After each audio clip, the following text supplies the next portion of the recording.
My daughter was in third grade when we really began to notice that there were some problems in her learning. She was falling a lot farther behind than the kids around her that were her age.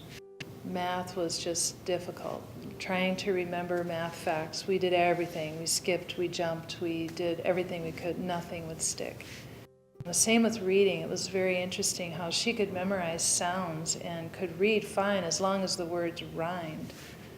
But if they didn't rhyme, she would guess, and that's when it really became clear that she was having difficulty. The attention was another issue. She could not pay attention. She had an imagination like you just wouldn't believe, and it was very difficult to get her to focus on the mundane, like reading, writing, and doing math.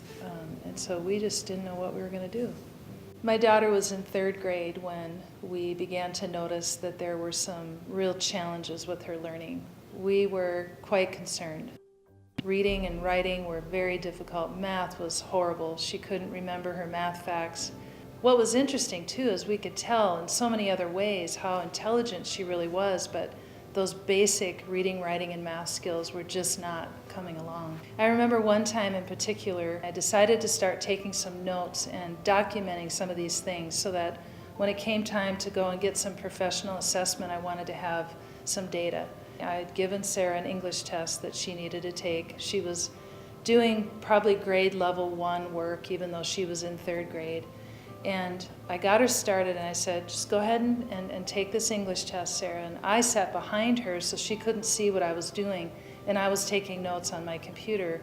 It wasn't 30 seconds or a minute into the test, and she got off her chair and she came up to me and she whispered, Mommy, when I grow up, I'm going to be a private detective.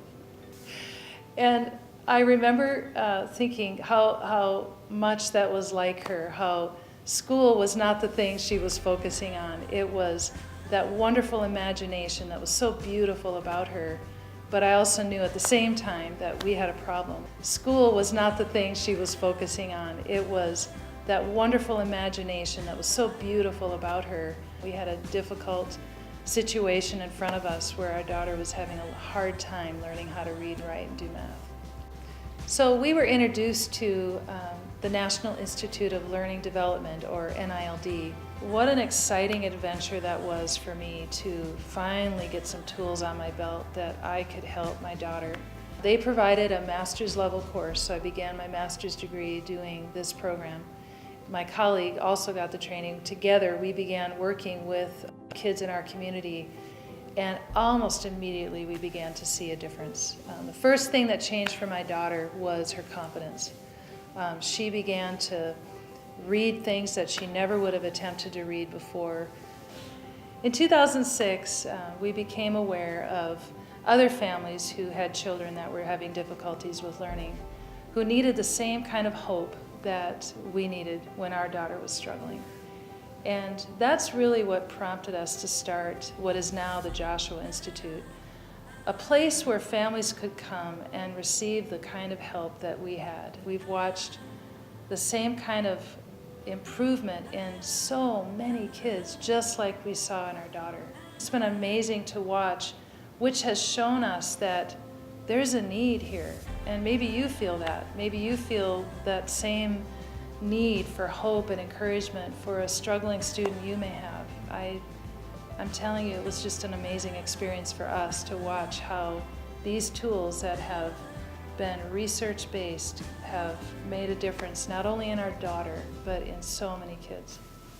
We went from just a handful of students and a couple others trained in the same kind of training that I had, to now a staff of about 25 people. We have lots of different coaching services that not only is similar to the training that I had for Sarah, but in 12 years we've watched that expand to many other different ways that we can help. It started as a small organization, has become something so much bigger. Today we can provide testing services that can help identify what the needs of students are. And we also have a school that can help kids who need that more full-time help with the way that they learn. Kids as young as preschool all the way up to adults. In fact, one of my very first students when we began the Joshua Institute was 50 years old. So for some, It just looks a little bit different, but they need that intervention, that help that can unlock the potential that they didn't even realize they had.